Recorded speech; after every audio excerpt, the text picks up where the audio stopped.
kita berkumpul bersama-sama di sini dalam acara pelatihan ini ya, ini pelatihan ya. Salawat serta salam kita curahkan kepada Nabi besar Muhammad SAW, pada keluarganya, sahabatnya, dan pengikutnya hingga akhir zaman. Amin ya rabbal alamin. Bagaimana kabarnya Bapak Ibu? Allahu Akbar. Kita lemas ya? Semangat ya? Ya, saya berikan prolog terlebih dahulu ya. Kegiatan hari ini insya Allah mungkin ke depan menjadi agenda rutin ya. Cuma ini masih perdana terlebih dahulu. Nanti saya akan evaluasi kegiatan hari ini, nanti rutinnya seperti apa ya. Karena kita khususnya mungkin tim SNC ya yang masih memang membutuhkan banyak skill untuk menghadapi anak-anak yang berkebutuhan khusus. Terlebih kita tahun ini Masya Allah ya dilimpahkan anak-anak berkebutuhan khusus yang luar biasa ya. Jadi sepertinya memang kajian-kajian seperti ini itu sudah seharusnya dilakukan. Nah, hari ini untuk pertama kali kajian pertama yang sekiranya mungkin menurut saya ini sangatlah urgent, ini tentang agresi ya. Nah, saya harap nanti setelah dipaparkan mungkin teman-teman juga bisa menyiapkan ada sesi diskusi mungkin ya Pak ya. Nanti insya Allah ada sesi diskusi. Saya mengharapkan teman-teman semua aktif bertanya ya. Jadi keluar dari sini itu kita tuh bukan bertanya lagi bagaimana menghadapinya, apa itu yang agresif itu yang seperti apa yang nanti akan dipaparkan oleh Bu Asti ya. Jadi mohon semuanya proaktif ya. Baik, supaya pertemuan kali ini mendapatkan keberkahan dari Allah Subhanahu wa taala, kita membaca basmalah bersama-sama. Bismillahirrahmanirrahim. Kepada Bu Asti waktu dan tempat saya persilakan. Saya yakin ibu-ibu semua sudah sangat seringnya mendapatkan ini di kelas-kelas dan sudah pernah menangani ini lebih lama daripada saya. Cuman di sini saya hanya memberikan suatu gambaran kalau bentuk ideal dari penanganan agresif dan destruktif itu seperti apa. Ini nanti di sesi diskusi boleh ditambahkan dari pengalaman ibu-ibu tentang perilaku agresif dan destruktif.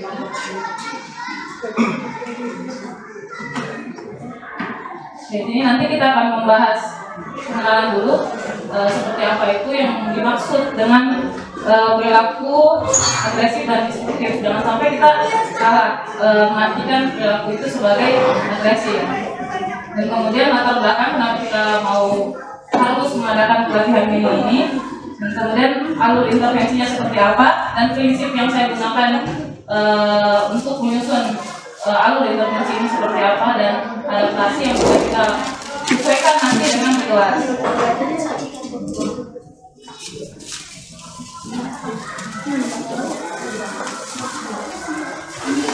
Jadi perilaku agresif dan destruktif ini sebenarnya adalah salah dua ya, ada dua dari masalah perilaku menyimpang atau aberrant behavior problem ya. Jadi perilaku menyimpang itu ada banyak seperti self injury ya, itu juga termasuk masalah perilaku menyimpang. Tapi di sesi kali ini kita hanya akan membahas agresif dan destruktif saja.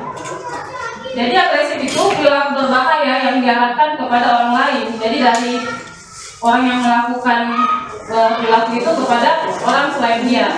Kemudian untuk destruktif itu dia pengarahannya ke benda, ke properti atau barang-barang. Nah, kalau misalnya dia agresifnya ke dirinya sendiri, sebenarnya kurang tepat kalau kita sebut agresif, tapi lebih ke self injury ya.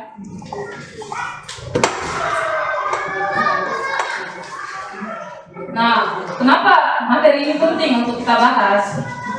Ini ada data dari sebuah klinik ya, di mana dia mengasesmen 125 anak ASD dengan rentang usia 3 sampai 21 tahun, dan ternyata ada 60,8% anak ASD yang memiliki perilaku agresif dari 125 anak ini, dan 34,4% dari 125 anak ini juga memiliki perilaku destruktif.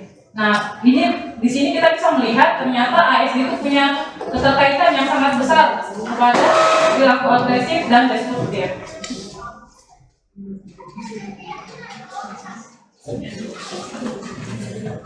Nah, kemudian dari data rumah sakit yang khusus menangani orang dengan masalah perilaku agresif dan destruktif, ini data per bulannya Ibu, 20 orang perawat mengalami luka dan 2 orang dirawat di ruang gawat darurat dan 8 orang di sini sakit. Jadi ini data rata-rata per bulan dari rumah sakit yang khusus menangani orang dengan masalah perilaku agresif dan destruktif. Dan ini berkemungkinan juga untuk terjadi di kita karena kita juga menangani anak-anak yang memiliki perilaku agresif dan destruktif. Nah, ini kenapa pembahasan ini ditaruh di awal, karena ini cukup berbahaya sebenarnya ya Bu untuk diri kita.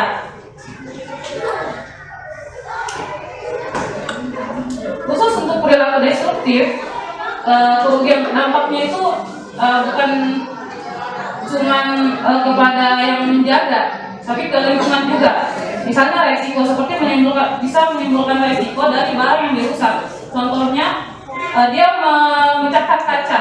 Nah, kaca itu kan berserakan ya, itu bisa membahayakan anak-anak lain di sekitarnya dan juga bisa membahayakan diri kita juga sebagai gurunya. Kemudian kerusakan material. Nah, biaya untuk perbaikan kerusakan. Jadi saat dia merusak barang-barang itu kan otomatis kita keluar biaya lagi untuk memperbaiki yang telah dirusak oleh anak. Sebenarnya mungkin ada yang mau elaborasi dengan latar belakang tadi ya, terlalu luas. Mungkin pengalaman dari Ibu tentang tadi latar belakang. Ini karena ini apa namanya penting ya, sama tadi ada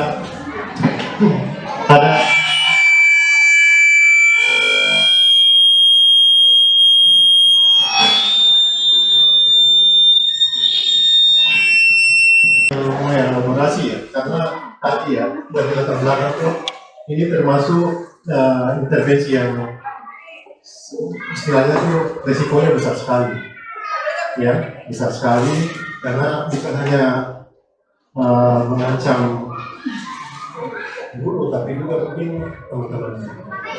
Dulu mungkin pernah dengar kasus Victor ya. Lupa tadi berapa tahun yang lalu dia gunting sampai saja kena mata dari temannya. Nah, mungkin ibu-ibu ada punya pengalaman ya tentang mengelaborasi latar belakang ini supaya ketika kita masuk ke intervensi itu lebih apa namanya merasakan keperluan. Silakan Bu, enggak mau siapa yang Jadi waktu terbatas ya, 10 menit lagi. Ya 10 menit bagi yang punya pengalaman siswa-siswinya punya muncul agresif atau destruktif ya, maka yang berasa mungkin yang sekarang kelas 2, siapa tuh kelas 2 atau yang kelas 1 sekarang? Ya, jadi silakan. Laki-laki wabarakatuh.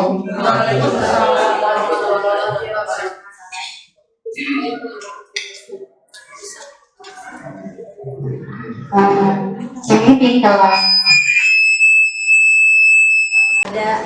ada anak yang ini kategorinya anak yang destruktif ya, dia itu menggigit melukai dirinya sendiri. Jadi kalau dia sensitif tuh sama ada teman yang berisik atau ada yang dia merasa tidak nyaman, terganggu, dia tuh akan terus menggigit sampai luka-luka.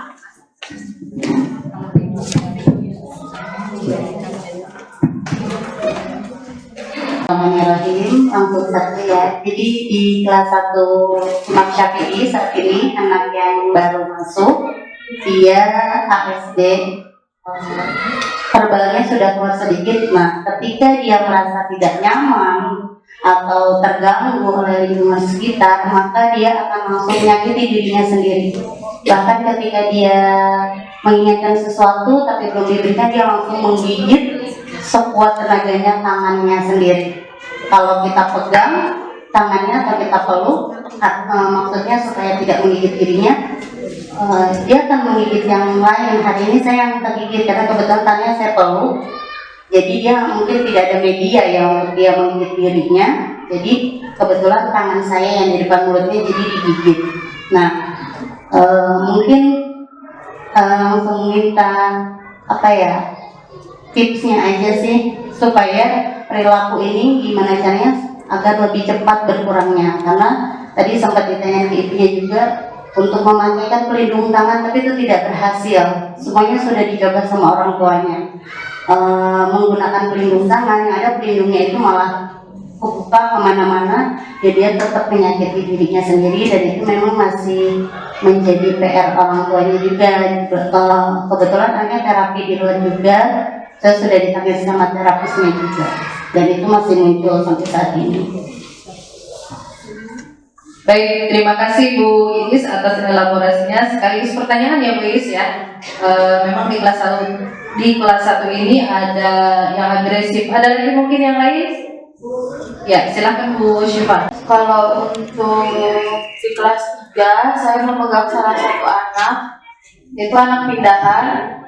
Itu memiliki perilaku destruktif karena kejadiannya tadi pagi Bu. Nah, anak itu distract dengan makanan yang dibawa oleh orang tua.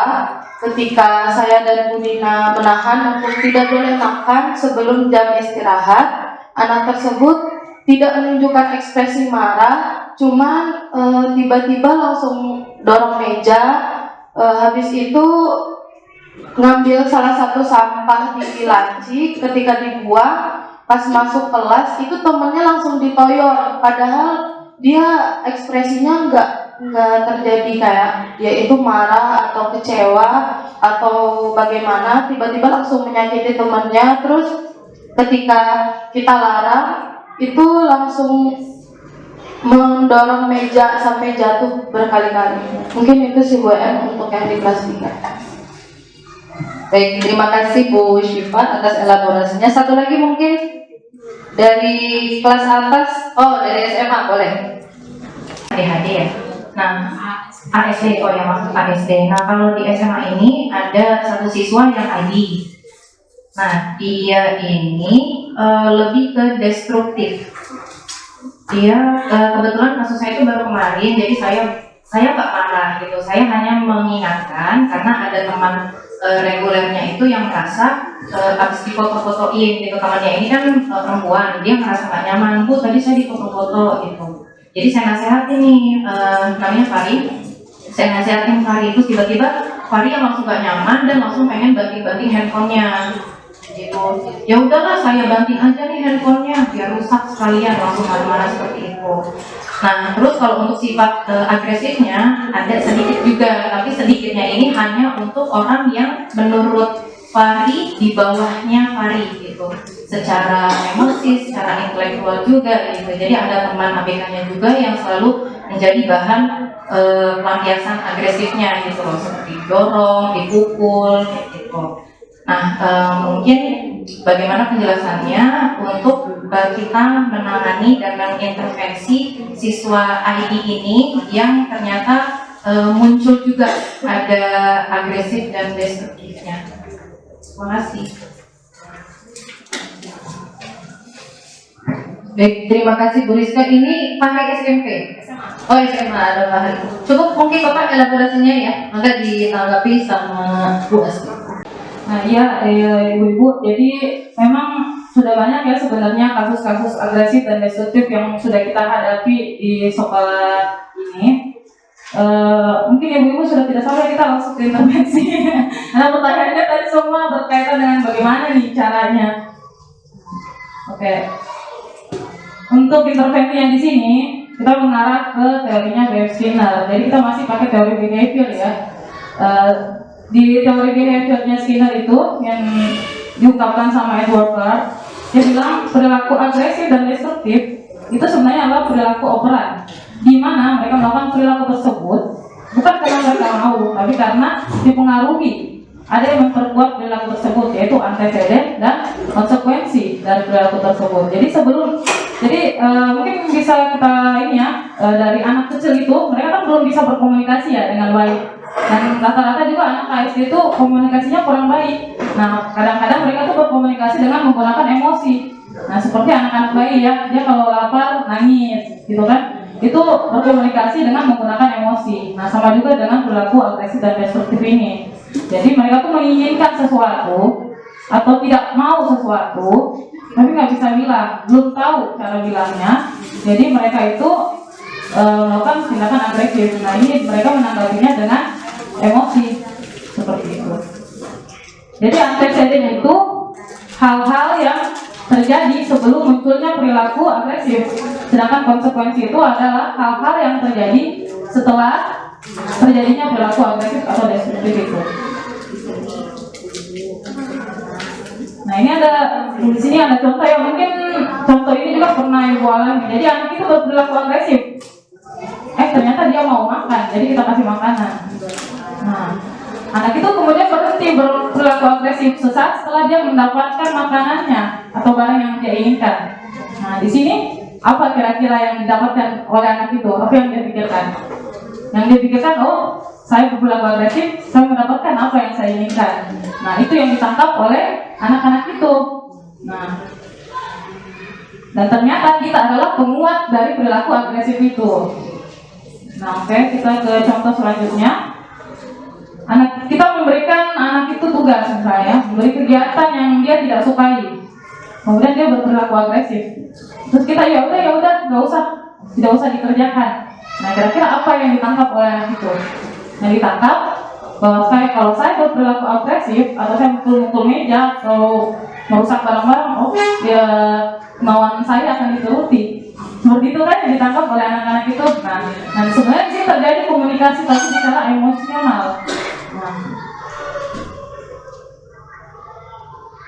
Nah, ada juga yang seperti ini. Dia merobek-robek buku, tapi ini sangat jarang ya terjadi. Dia merobek-robek buku ternyata bukan karena dia mau merusak buku itu dengan sengaja, tapi dia suka melihat kertas-kertas kecil. Nah, biasanya ini adalah stereotip dari anak KSD. Jadi anak KSD kan kadang mempunyai ketertarikan pada hal-hal yang ketertarikan yang sangat kuat ya terhadap hal-hal yang misalnya seperti kertas-kertas kecil atau seperti hal-hal yang lainnya yang kadang kita temukan di anak-anak kita. Nah, ini maksudnya ke dia self stimulatory. Nah, ini agak susah karena dia bukan dipengaruhi oleh antecedent dan konsekuensinya, tapi dipengaruhi oleh perilaku itu sendiri. Jadi dia memang suka melihat kertas-kertas kecil itu, makanya dia merobek-robek buku itu. Nah, ini beberapa contoh yang mungkin bisa dikaitkan oleh ibu-ibu ke kasus-kasus yang dialami oleh ibu. Jadi sebenarnya dia itu kenapa berperilaku agresif? Nah, dan pada saat dia berperilaku agresif, kita menanggapinya seperti apa? Nah, itu penting juga. Nah, untuk guideline intervensinya, jadi yang pertama perlu kita adakan assessment. Nah, sebenarnya ada assessment resminya, tapi mungkin bisa juga kita langsung direct observation ya. Jadi kayak langsung diobservasi. Seperti saya dengar tadi, ibu-ibu sebenarnya sudah melakukan observasi langsung ya kepada anaknya. Oh, ternyata dia nggak suka ribut, makanya dia gigit-gigit tangan. Nah, dia ternyata nggak suka dilarang-larang, makanya dia mau banting-banting HP. Nah, itu kan sebenarnya adalah fungsi dari sifat agresif atau destruktif yang dia punya. Kemudian nanti ada tahap expansion dan NCR dan differential enforcement. Kita lanjut ke step selanjutnya. Nah, di assessment ini sebenarnya apa yang kita perlu tahu untuk menangani anak-anak ini? Jadi yang pertama yang kita perlu tahu itu adalah mengapa perilaku ini terjadi. Itu masuk ke functional assessment ya. Jadi fungsi dari perilaku agresif dan destruktif ini sebenarnya apa? Apakah sebagai antecedent atau sebagai antecedent itu seperti contoh pertama tadi, Bu. Jadi dia melakukan agresif dulu untuk mendapatkan apa yang dia inginkan. Nah, kalau dia ternyata mengharapkan konsekuensi, misalnya dia pekerjaan yang dia gak suka bakal diambil nih kalau agresif. Nah, itu masuk ke konsekuensinya. Jadi dia mengharapkan konsekuensi itu sebenarnya. Kemudian ada setelah approach to assessment. Jadi ini kita melihat perilakunya, durasinya berapa lama, frekuensinya seberapa sering dia mengamuk seperti itu, dan intensitasnya sebesar apa. Nah, ini juga sebenarnya 3 variabel ini sebenarnya untuk menentukan apakah perilaku itu menyimpang atau enggak. Jadi misalnya durasinya ternyata cuma sekali-sekali, cuma baru 1 kali, gitu kan?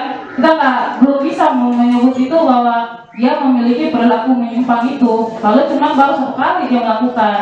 Nah, jadi kita melihatnya tuh harus ada datanya. Kita mengambil data dulu nih dalam 1 bulan misalnya ya, dia berapa kali sih melakukan perilaku agresif atau destruktif, terus frekuensinya berapa kali atau intensitasnya seberapa besar.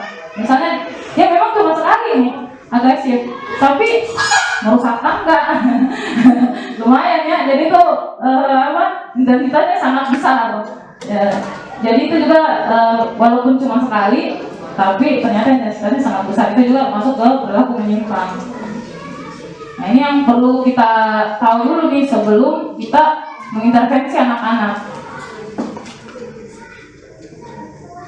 Oke, yang kedua, setelah kita intervensi nih, oh iya, ini kayaknya masuk ke perilaku menyimpang. Nah, dia sering atau dia intensitasnya sangat besar, terus dia ternyata seperti yang Ibu tadi bilang, dia ternyata menginginkan ini, tidak mau itu, jadi berkomunikasinya dengan cara agresif.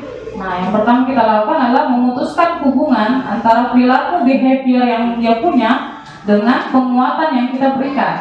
Karena saat kita merespon itu, kita sebenarnya mengintervensi juga.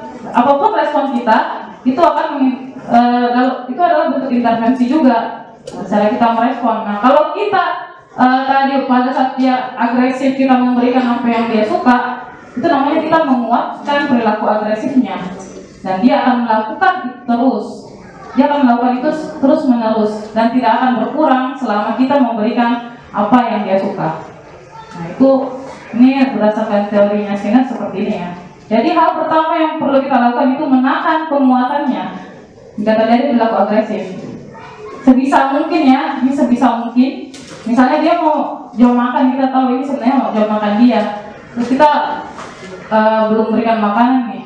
Dia ngamuk-ngamuk, tahan dulu, ditahan dulu, jangan dikasih, jangan langsung dikasih, karena dia akan mengira bahwa itu adalah cara dia berkomunikasi, dan kita mengiyakan bahwa itu adalah cara berkomunikasi yang baik.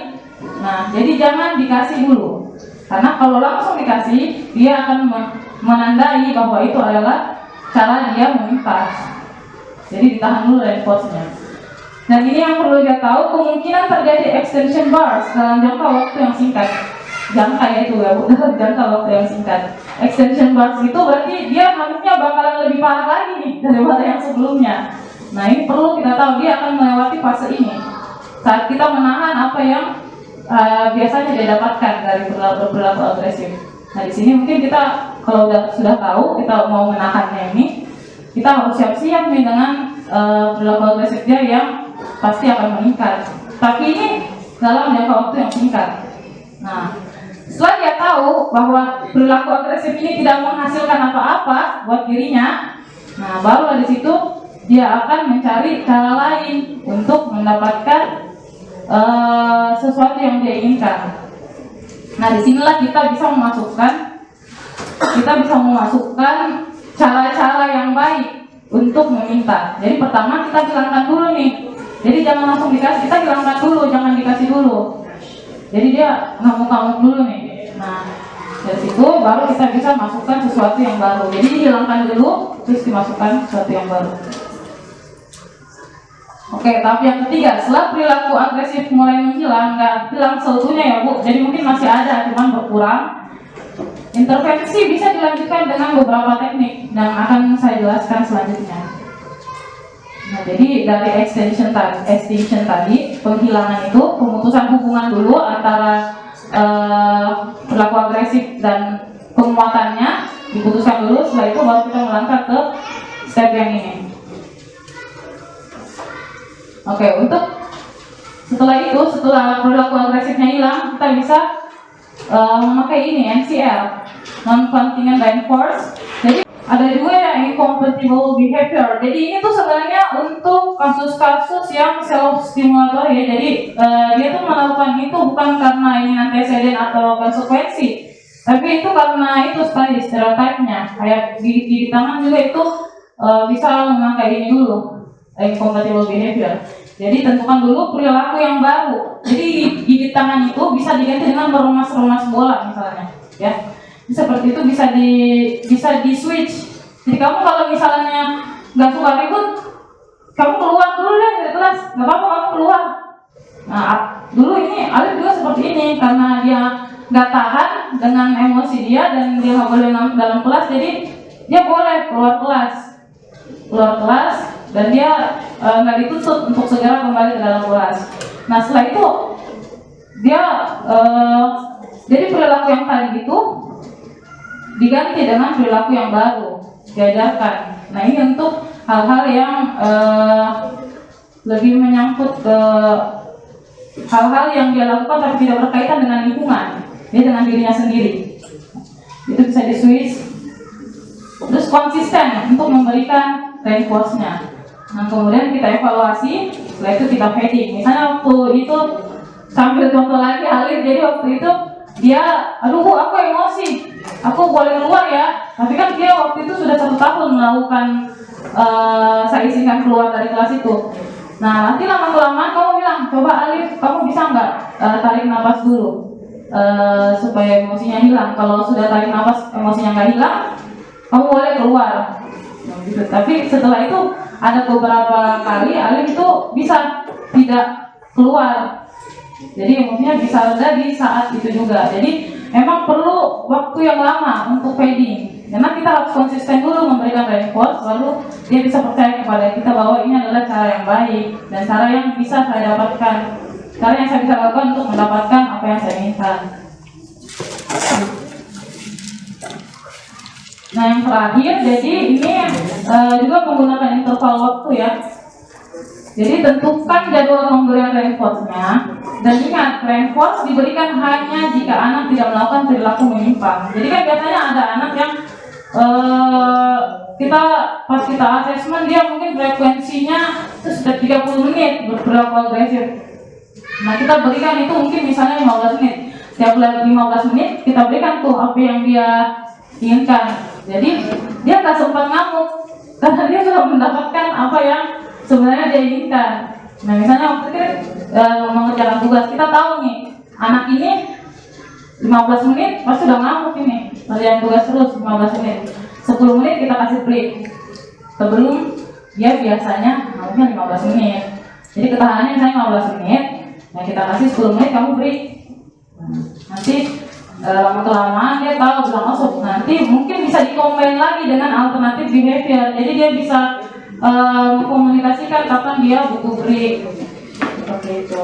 Ini empat cara ini sebenarnya bisa dikombin. Dan kemudian yang perlu itu konsisten untuk memberikan reinforce-nya. Karena kalau tidak pasti anak menganggap kita kamu bohong. Karena udah diajarin yang ini, kamu akan mendapatkan ini, tapi ternyata pas dia melakukan itu dia tidak mendapatkan itu, jadi akan mengira itu bohong dan ini bukan cara yang benar. Nah jadi jangan dihilangkan dulu reinforce-nya. Alif waktu itu benar-benar ketinggalan berapa pelajaran nggak apa-apa, yang penting reinforce-nya tertanam dulu.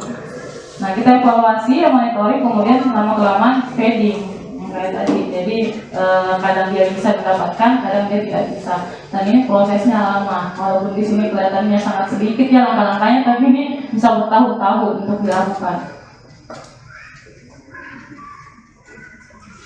Nah ini tantangannya ya Bu-ibu, yang diperlukan adalah konsisten.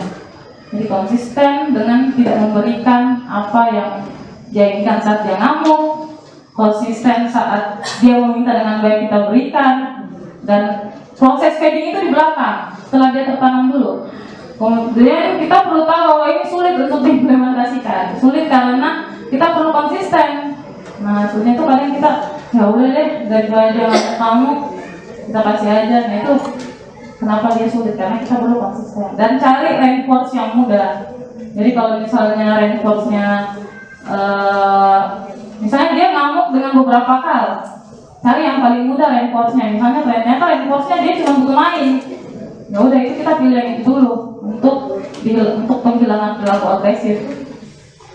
Jadi cari yang kita bisa reward yang paling gampang kita berikan, seperti breakout time. Nah, pahit-pahitnya kalau cara-cara tadi tidak mempan, pahit-pahitnya kita pakai punishment. Bisa diberikan jika intervensi berbasis penguatan yang tadi itu tidak efektif sama sekali, tidak menghilangkan sama sekali, tidak ada efeknya. Nah, jadi yang pertama itu untuk mengadakan punishment, kita juga nggak serta-merta menghukum anak itu langsung. Jadi yang pertama restriktif dulu, jadi memberikan punishment dalam bentuk yang paling ringan, misalnya dengan marah-marah, itu yang paling ringan. Ya, kalau yang fisik-fisik nanti ya, kalau misalnya dia ngawurnya berantakan. Terus kemudian durasi, menentukan durasi punishment, jangan sampai dia menganggap bahwa kita itu adalah punishment. Jadi tiap melihat kita bahwa kita ini punishment, karena kita memberikan punishmentnya terlalu lama. Kita punish terus, kita tuh marah-marah terus, nggak ada waktu-waktu baiknya. Jadi ada waktu yang dia sadar bahwa ini adalah punishment dari perbuatan saya, bukan karena saya adalah orangnya marah-marah terus. Nah itu, jadi anak-anaknya bisa menganggap bahwa gurunya itu punishment. Jadi punishment ini harus dikasih durasi. Jadi saat kita marah, kita marahnya pada saat setelah dia melakukan perilaku agresif. Jangan terlalu jauh, jangan terlalu lama, dan jangan diungkit-ungkit setelahnya, karena itu akan termasuk berkepanjangan berarti punishmentnya. Nah ini prosedur punishment yang sudah teruji, jadi mungkin bisa kita tanya-tanya ya pengalaman-pengalaman yang memberikan punishment yang ternyata efektif dilakukan. Kemudian perhitungkan juga faktor emosional dan perilaku dari hukuman tersebut. Apakah kita pada saat kita punishment itu tidak menurunkan kepercayaan dirinya. Jadi pemberian punishment itu jangan di tempat umum, jangan dibentak-bentak tempat umum, karena itu mungkin bisa jadi menurunkan kepercayaan dirinya, dia malu atau seperti itu. Jadi memberikan punishment itu kalau bisa ditahan dulu di ruangan yang lain, jangan sampai di depan teman-temannya. Apalagi yang SMP SMA itu jangan di depan teman-temannya, karena pasti akan malu. Kemudian berhati-hati agar tidak menimbulkan penguatan negatif. Jadi lama-lama terlalu sering di punishment, dia malah suka di punishment. Aku suka nih lihat guru ini marah-marah, nah, jadi aku lihat terus. Nah itu menimbulkan penguatan negatif juga, berpotensi. Jadi memberikan punishment juga itu kira-kira jangan terlalu sering. Memberikan ilmu kita yang sangat luas ya, dan menstimulasi ya teman-teman untuk bisa diskusi. Ini sebenarnya waktunya sudah jelas ya. Ini waktunya sudah ya Pak ya? Untuk sesi? Iya, mungkin 10 menit lagi. 10 menit lagi ya Pak ya. Tadi sudah disampaikan, ternyata memang agresif itu adalah kenapa? Salah satunya adalah kesepakatan yang tidak disadari, betul atau tidak? Iya, itu mungkin nanti boleh berbagi pengalaman, atau mungkin tadi juga sudah Bu Asih sudah paparkan penjelasan teknik-teknik yang sudah yang direkomendasikan ya untuk dilakukan, dan di antara teman-teman juga pasti sudah melakukan ya, boleh juga saling sharing atau bertanya lebih jelas lagi seperti apa. Dan yang ketiga catatan saya adalah punishment itu adalah diberikan ketika reinforcement sudah tidak efektif ya, karena memang secara psikologis juga memang itu tidak baik ya untuk punishment ya. Jadi ini juga harus diperhatikan untuk kita semua. Mangga, mungkin 3 pertanyaan, silakan. Baik Bu Asti, yang mau saya tanyakan, mungkin sharing dulu sedikit ya Bu ya. Yang saya tangani saat ini adalah Umar. Jadi anak ini memang punya ketertarikan khusus sama temennya. Jadi dia perilaku agresifnya itu ke temennya ini. Jadi dia gak bisa lengah, sekali ada jalan langsung dia pukul, dia tendang gitu Bu Asti. Lalu untuk tadi cara intervensinya ya, sejauh ini sih alhamdulillah dia masih mengerti instruksi, cuman bahasa komunikasinya memang rendah gitu, jadi saya belum bisa komunikasi lebih dalam gitu sama Umar ini untuk membuat dia mengerti apa hal yang tidak boleh dan apa yang boleh gitu. Lalu yang mau saya tanyakan, gimana caranya dulu supaya dia paham bahwa soalnya Umar ini nggak bisa, kalau misalnya Umar temennya kalau dipukul itu sakit gitu. Nah dia nggak bisa, nggak paham gitu dengan instruksi itu gitu. Jadi dengan bahasa komunikasinya yang rendah, nah bagaimana cara kita untuk bisa membuat Umar ini mengerti bahwa perilakunya itu menyakiti temannya itu tidak baik. Oke, terima kasih Bu. Baik, terima kasih bahasa. Bagaimana cara dia menanggapi bagaimana cara dia meminta itu. Nah ini Umar ini kenapa dia agresif ke teman-temannya, itu dulu fungsinya dulu, kenapa dia, apakah mau ngajak main atau apa itu kesenangannya dia atau self stimulatorinya dia. Nah kalau misalnya karena dia mau main, jadi saat dia memukul temannya mungkin bisa langsung dipisahkan dari teman-temannya. Jadi gitu. Jadi terus bilang kamu nggak akan main kalau kamu memukul teman-temanmu. Jadi jangan dulu diekspos ke teman-temannya. Nanti mungkin merasa bahwa itu ajakan main, bisa jadi ya. Tapi ini tergantung asesmen kita di Umarnya dulu. Jadi kita belum tahu nih sebenarnya Umar itu kenapa memukulmu, karena saya juga pernah dipukul. Yang nggak tahu ya, apa karena temannya doang atau semua. Nah atau karena tahu saya waktu itu saya nyapa Umar, tapi dianya mungkin menyapa baliknya pakai pukulan. Jadi itu mungkin apakah dia mau menyapa, mau berkomunikasi, atau dia semata-mata karena benci temannya, atau karena ada kenikmatan tersendiri tuh saat pukul. Nah itu yang perlu kita cari tahu dulu, dan seberapa sering itu terjadi, intensitasnya sebesar apa. Nah itu mungkin dicatat dulu, baru kita cari tahu dulu, karena tidak ada intervensi yang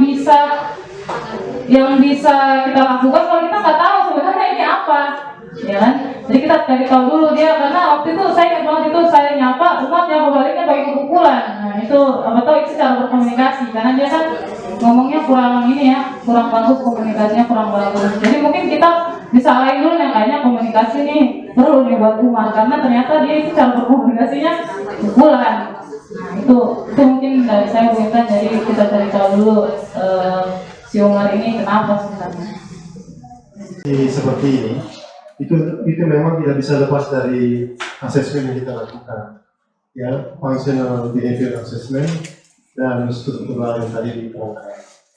Nah, ini hanya mungkin langkah-langkah ininya ya, tapi sangat tergantung pada tadi asesmen, supaya nanti ketika intervensi itu kita sudah tahu.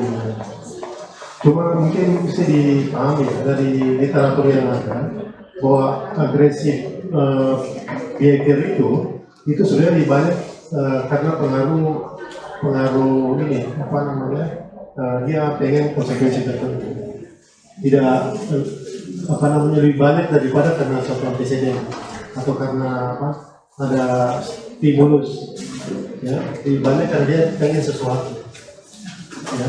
Jadi mungkin nanti juga kalau misalnya kita melakukan assessment ini, functional assessment, itu lebih kita fokus pada sebenarnya dia pengen apa, konsekuensi apa yang diharapkan dari perilaku itu.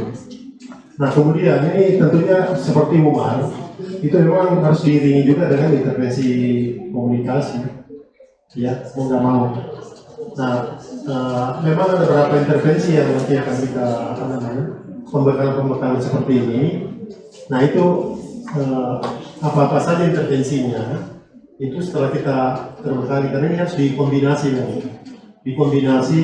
harus ini dikombinasikan supaya memang Umar perilakunya berubah ya, atau membaik seperti itu. Jadi mungkin mohon sabar aja ya, sedikit-sedikit kita ini. Mudah-mudahan juga teman-teman yang dari guru reguler ya, dengan memahami non akademik ini, kita lebih lebih lengkap ya. Jadi misalnya untuk asesmen, ini juga kayak asesmen ini kan kita sulit juga kalau nggak dibantu oleh apa namanya, oleh guru-guru reguler yang sering melihat peserta didiknya. Nah kemudian juga dengan seperti ini ya, teman-teman guru reguler juga memahami ini.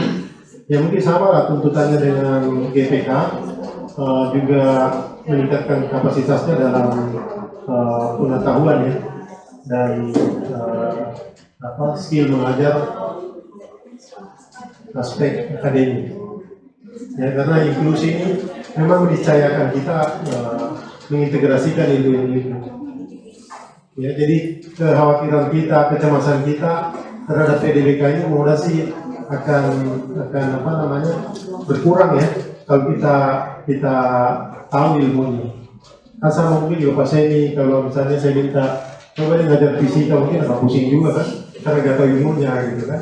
Tapi kalau udah tahu pasti juga tingkat apa namanya takut kita kan ya.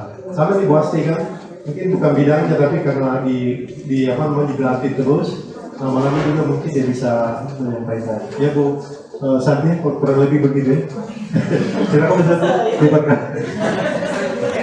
Misalkan di antara Bapak Ibu masih ada yang perlu didiskusikan, nanti bisa mungkin kita menggelar begini lagi ya untuk diskusi lebih lanjut, atau mungkin nanti kita ada tema-tema yang lain selain daripada agresi, karena saya yakin permasalahan di lapangan itu lebih banyak dan lebih variatif ya, dan perlu banyak ilmu ya yang harus kita gali ya.